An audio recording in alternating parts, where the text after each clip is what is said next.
Hi everyone, we're here again with another interview with a fellow artist. This is Noa Juarez, one of my friends, and she lives in Rhode Island, and she's amazing, and we're going to find out a little bit about her story. So tell us what kind of art you do.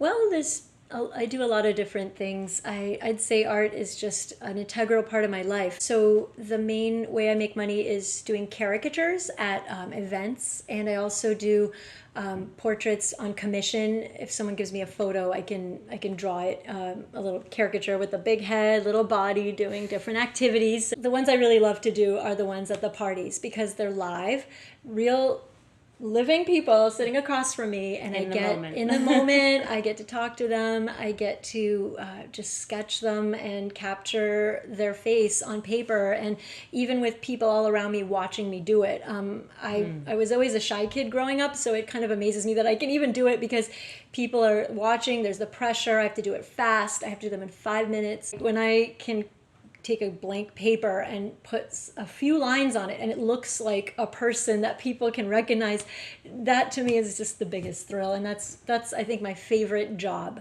Like, I have to pinch myself that I get paid. Now the photo ones, I don't know if this is too strong of a term, but I'd say they're the bane of my existence. When I have a portrait commission from a photo, I don't know exactly, I've never analyzed why I dread them so much. I mean, they make people happy. I know I've had people tell me they love the way they come out and they make them happy and they give them to people as a gift and it's this wonderful thing and I like being part of that.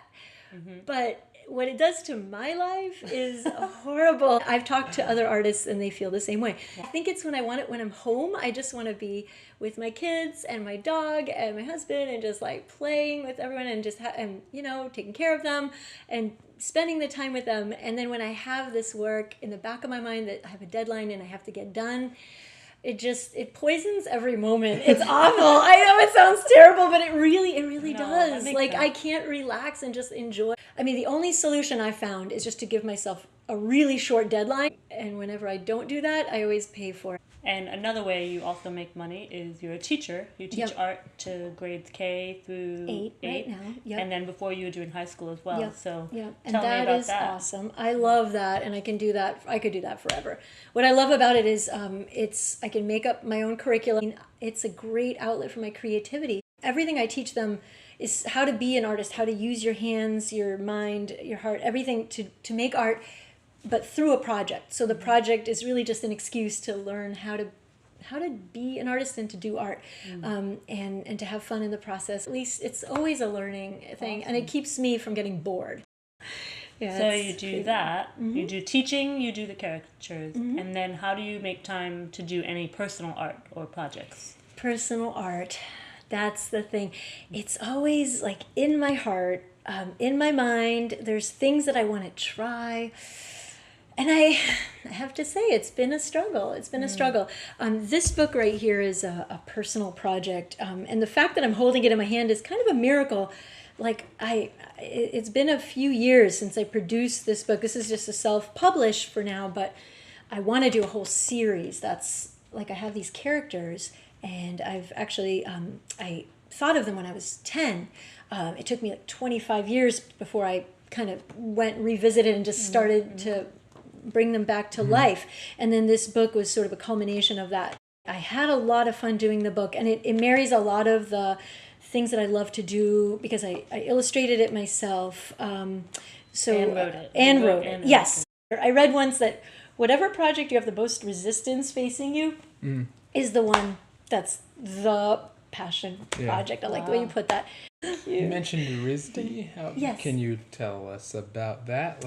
For those of us who don't know what RISD is. Oh, sure. So Rhode Island School of Design was this mythical... Well, I grew up in California, where you guys live, in Oakland, and the Rhode Island School of Design was said to be the best art school in the country, and only the best artists went there. And I just... My art teachers in California just touted it so highly that they said, you have to apply there. And it just was so amazing. So I was like, wow. I'm like, wait, where's Rhode Island? Like, what is Rhode Island? Nobody knew. And it was worth it. It was an amazing experience because RISD taught me like how to problem solve and think, not just it wasn't just about what we made. It was like how we got there. And I think that helped my teaching a lot. Like that's the way I approach the teaching and my own art. So there you have it, the amazing, talented artist and writer Noa Juarez. And thanks. Do you have a different website besides Tropichicks, or is that the one you want them to go to? I'm on Instagram. Can I tell them? So my portraits are on Instagram. I try to keep it up to date with like the ones I do at events sometimes, and also my celebrity portraits. I also take requests if you have a favorite celebrity you want. I have a website too. I love the fact that you can get your art out to so many people. Yeah. I just think that's amazing. I am thankful for that platform. Like that is really, really cool. And I can get inspired by other artists. So yeah. So, thank you for taking time to do this. Thank you. And hopefully you are inspired by her story. I know that we are. Thanks.